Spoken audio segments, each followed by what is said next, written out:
Spoilers. Tamako is a new handmaiden to a rich heiress, but the vibes are immediately off. The head housekeeper is super creepy, the rich heiress, Lady Hideko, is definitely not quite right, and her uncle, who she spends a lot of time with in this mysterious library, is also very creepy. But all that aside, Tamako and Hideko actually get along very, very well. When a sharp tooth is hurting Hideko, Tamako helps file it down, and they share a moment. Then comes the Count, who is trying to woo Lady Hideko. He seems pretty sus, and then even more so when we realize he and Tamako actually know each other. That's when we learn Tamako's backstory. Tamako is actually Suki, a con woman, and these are her conman friends. The Count, a fellow conman, proposes a plan to seduce and marry Lady Hideko to steal her inheritance. All he needs is a handmaiden to help persuade Lady Hideko to fall in love with him. That handmaiden is Suki. So now we know the con, but Suki is starting to really care for her mistress, and she can't help but get upset when she sees Lady Hideko falling for the Count. Finally, Hideko tells her that the Count has proposed. She asks Suki if she should accept, even if she loves someone else, strongly hinting that she's in love with Suki. Suki wavers, but sticks to the con and tells Hideko, yeah, you should marry the Count. This upsets Hideko, and she throws Suki out. So Hideko and the Count marry, he collects the inheritance, and the only thing left to do is to lock up Lady Hideko in a madhouse.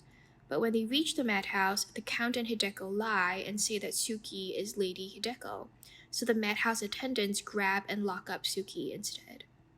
Obviously, Hideko's kind of a bitch, but here's where we learn her backstory. We see she's abused by her uncle as a kid, and when her aunt, who's the only person who's nice to her, kills herself, Hideko has to take over her aunt's job. That's when we learn that her uncle, the creep, is actually a huge collector of erotica, and he makes Hideko do readings of these books at auctions. Yeah, super gross. That's when the Count first meets Hideko at one of these auction readings. The Count seems to realize that he can't seduce Hideko, so he offers her opium to kill herself as an escape, but she has to marry him first.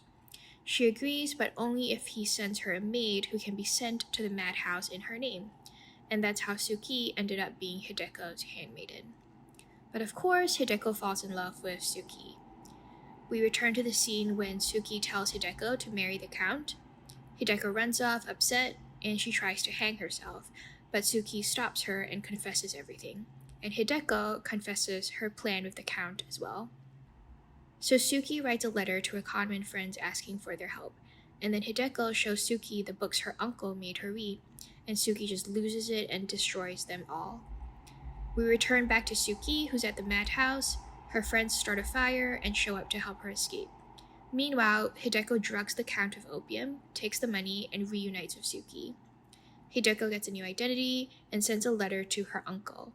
She reveals the Count isn't a count at all, but a conman who plotted to steal her uncle's money. The uncle gets his men to kidnap the Count and tortures him. The Count asks to smoke a cigarette, and the uncle obliges him. The uncle notices that the smoke is blue, and the Count tells him it's mercury in its most deadliest gaseous state, and that's how both the Count and uncle die. Just as their two victims, Hideko and Suki, sail away with the money as one happy couple.